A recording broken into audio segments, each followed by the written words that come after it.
Welcome to the Junior Golf Podcast, a podcast dedicated to helping parents and juniors navigate through the journey of junior golf. From fitness to mental coaching, we cover it all on this podcast. Here's your host, Ro Thompson.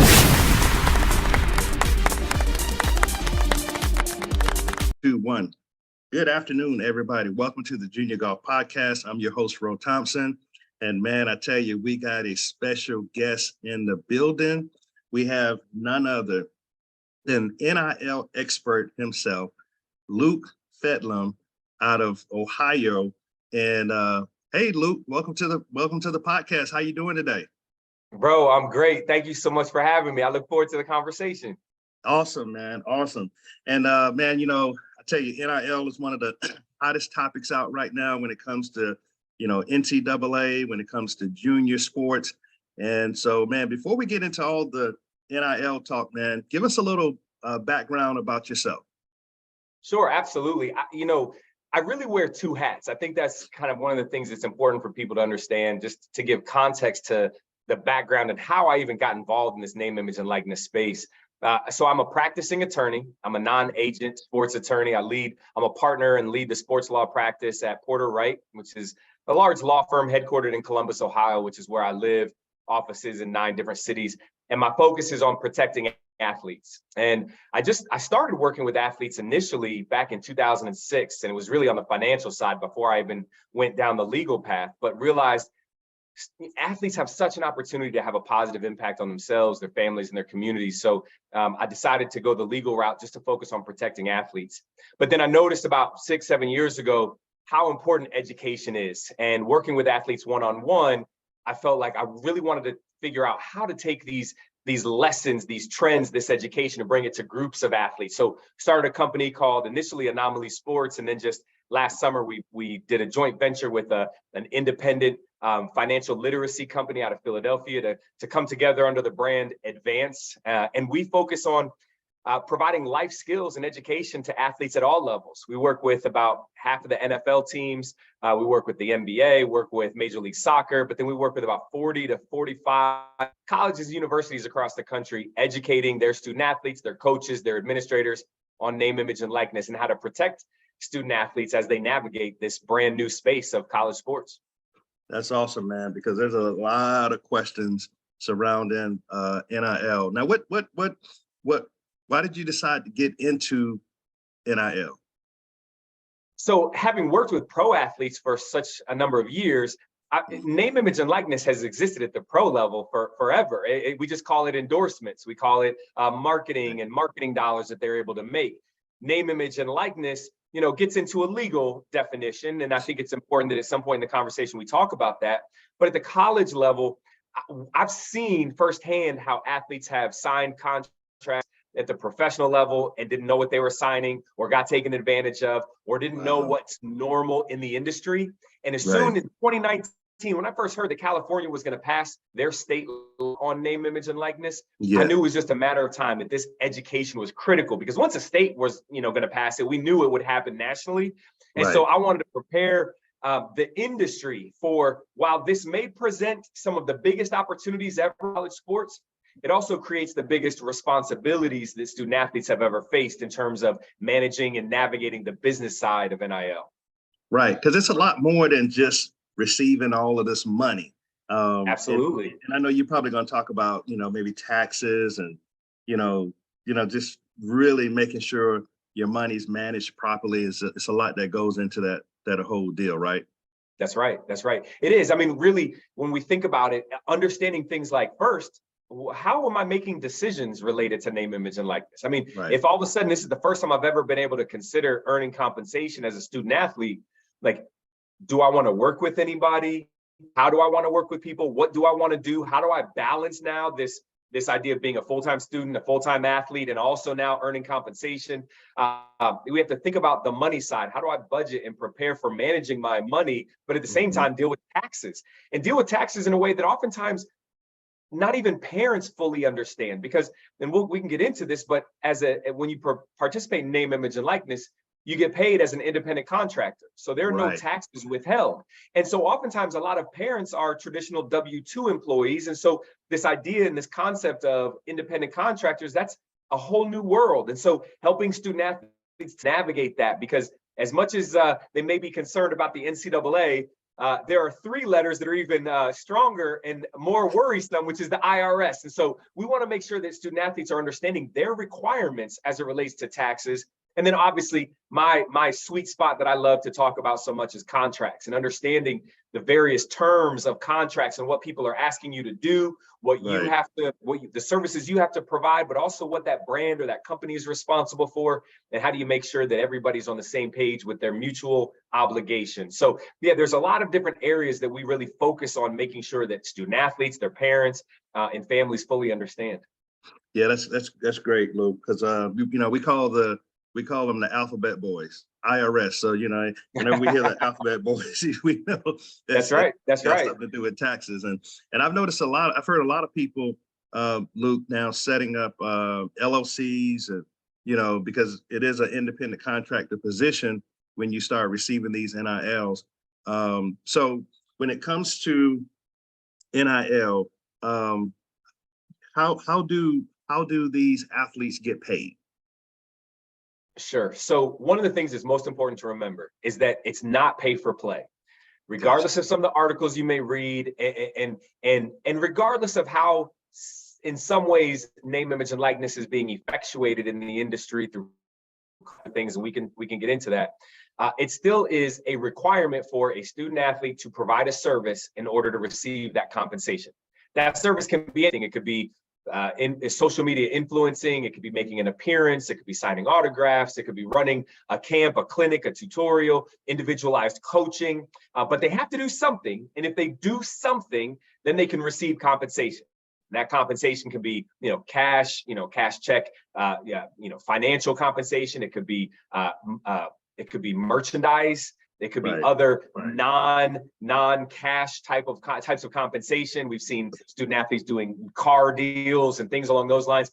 So the way in which it works is that the student athlete agrees to provide a service, the brand or the company agrees to provide some form of compensation, and by both parties doing what they're supposed to do, that's how student athletes get paid, and that's how it's not a violation of NCAA rules. Now, if a student athlete were to just get paid and not provide a service, that is still a violation. It's still an impermissible benefit, and that's what student athletes still need to watch out for. Well, I tell you, Luke, you're dropping a lot of knowledge on the podcast today. Appreciate you definitely being on, y'all. We got Luke Fedlam, NIL expert.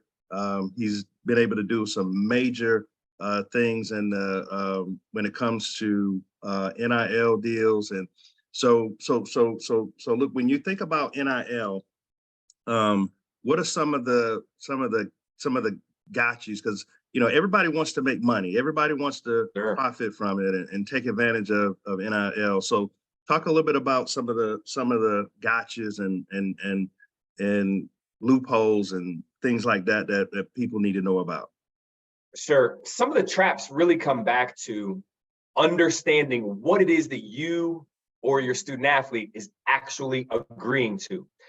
One of the early kind of gotchas, the early traps that we saw, and it still is happening today, is where someone is trying to get a student athlete to license the use of the student athlete's name, image, or likeness in perpetuity. And in perpetuity, if you don't know, means forever. And so it's this idea that someone is trying to say, hey, we're going to handle your name, image, and likeness rights. And there's this little line in there that says that they then own the ability to license those rights forever.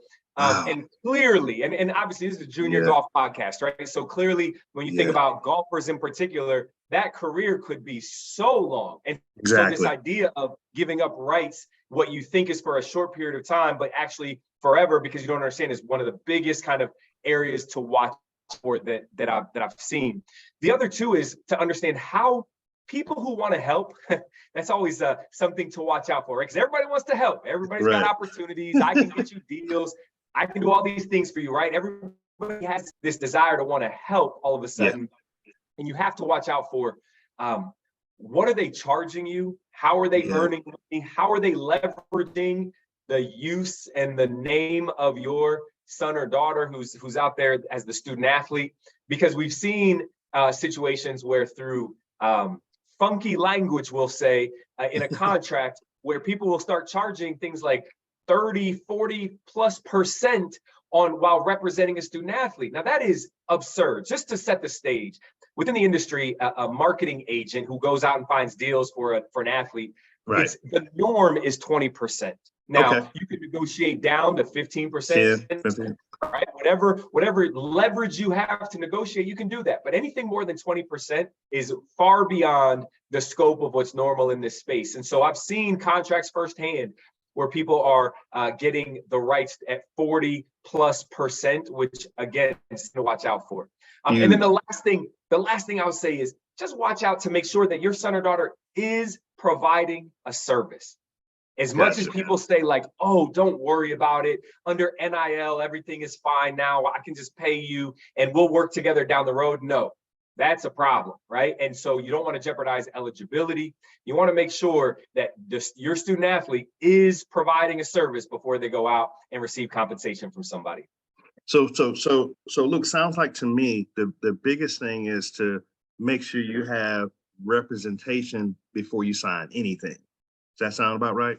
So I'll tell you, that always sounds self-serving, right? When I say this as a lawyer, but right. I didn't know, and I'll be honest, I'll be frank. I didn't have any lawyers in my family. I really didn't understand the practice of law. Right. But shoot, probably for years after college. But I remember somebody that I was dating in college, and she was talking about wanting to be a litigator, and I was like, I don't even know what that means. And so it's just this idea that lawyers can help you, protect you from others trying to take advantage of you, especially through contract. Because oftentimes you may see a contract and you start to see big legalese, big words, right, that we lawyers, for whatever reasons, like to use, and you don't know always what it is you're signing or what you're agreeing to. So I highly recommend, the higher the stakes, right, the higher dollar amount. If it's someone who wants to work for your son or daughter or work for your family, highly recommend that you have someone review that contract before you agree to it. Awesome. You're right about that. And then, of course, we see a lot of NCAA athletes, of course, across the board, having these valuations. And, I think LeBron's son is somewhere around 8 million, 7-8 million, if not more. Sure. Now we're starting to see some high school athletes, some states, the high school athletes are able to get NILs. Do you see a time where you'll see all 50 states go to high schoolers receiving NIL deals?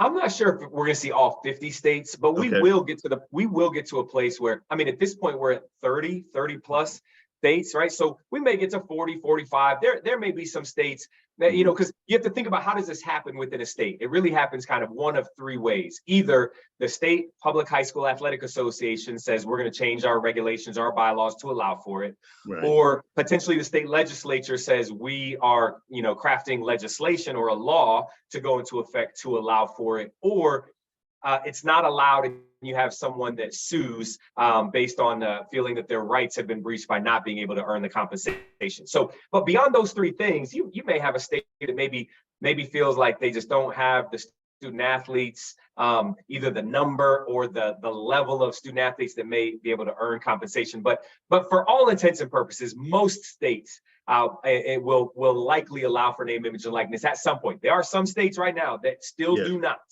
It may be under consideration, right? Yeah. And so we want to be clear on that. But we are seeing more and more states approving name, image, likeness. And the challenge, and part of the reason why that pressure is there, is because if you are a state that does have some elite athletes that are highly noticeable, highly recognizable, and you don't allow it, the state doesn't want to lose that student athlete to transfer to another state or move to another state so that they can earn compensation while they're in high school as well. And so that's why we're seeing more and more states kind of come around to allowing it. Right. You're right. You're 100% right. So Luke, in your opinion, what's the future of NIL? Whew, that is looking into the crystal ball, bro. You're asking a lot right now. I'll tell you, name, image, and likeness is not going anywhere. So first and foremost, let's be clear. Like, that is, I think, the number one thing. It's not going anywhere. Okay. We've heard how Congress is potentially getting involved. Congress has looked at various bills and had various bills presented since 2021 already. And now with this current Congress, we know that there were just hearings that were held by the House subcommittee that was looking into name, image, and likeness.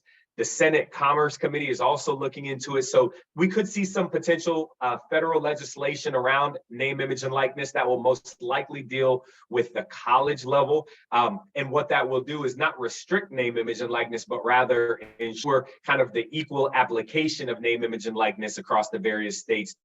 Try to ensure some fairness of competition. But name, image, and likeness, I think, is going to continue to evolve. We're going to continue to see how student athletes are engaging in NIL in new and creative and innovative ways, but it's most certainly not going anywhere. I think some of the hype around it may start to level off when people start to realize, like, this is just a business opportunity. This is an opportunity as a student athlete. I was just talking with some student athletes at a Power 5 D1 school yesterday about camps and clinics, about student athletes who are not football and not basketball, who have the ability, because of their sport, usually Olympic-based sports, to go back to their hometowns and run camps and run clinics and now be able to earn compensation from that like they haven't ever been able to do before. So I think we're going to continue to see this innovation. And if you think, obviously with your audience in particular with golfers, I mean, shoot, I have paid and will continue to pay people to teach me to be a better golfer. So, there's always opportunity from that perspective, from lessons and instruction. And we know that golf is a unique sport in the fact that, very similar to things like auto racing and others, it is very big on sponsorships and partnerships with corporations and brands. So a lot of opportunity will present itself. NIL is not going anywhere. Awesome. So now, Kev, how can our listeners follow you, get in touch with you, just in case they have questions, and they can reach out to somebody that's they've heard from and seen from? Absolutely. So you can find me on social media, whether it's Twitter, Instagram, or on LinkedIn at Luke Fedlam. So LUKE. F like Frank, EDLAM, Luke Fedlam. And I've done a couple podcasts kind of here and there, just of my own, that's called Protecting Your Possibilities. It focuses more on kind of the legal protections for athletes. But then when we think about just name, image, and likeness, there's a podcast called Game Changer. I've done about 20 or so episodes, Game Changer with NIL expert Luke Fedlam. You can check it out. And you can find me, just if you kind of Google my name, you'll find some different articles and things. Just was in Golf Digest, actually. So for your audience, just in Golf Digest here over the weekend because of the Masters, and looking at the amateur, Sam Bennett and the opportunity that he had. So definitely golf is a great area to continue to have the conversation and dialogue around name, image, and likeness. That's awesome. Well, hey, Luke, from the Junior Golf Podcast family, man, we want to thank you for coming on, and hopefully we can get you on in the future, man. Have a little bit more time to really dive in a little bit more and talk about the memorial and talk about golf, and get into your index and how often you play and who's your favorite player. So we'll save that for the next time, okay? Hey, that sounds like a plan for sure. Ro, thank you so much for having me. And next time, if you're back up at the memorial, let me know. I'll be around. I sure will, man. Thank you for coming on. All right. Thank you. All right. Have a good one. Thank you for listening to the Junior Golf Podcast. You can follow us on Facebook, YouTube, Instagram, and TikTok. We hope you enjoyed this new episode. And if you did, please leave us a review on Apple Podcasts and Spotify. Please share this episode with others who may be interested in this topic. Also, feel free to let us know what topics you'd like to see covered in future episodes. Get in touch in the comments or on any of our social media networks. See you next week for a new episode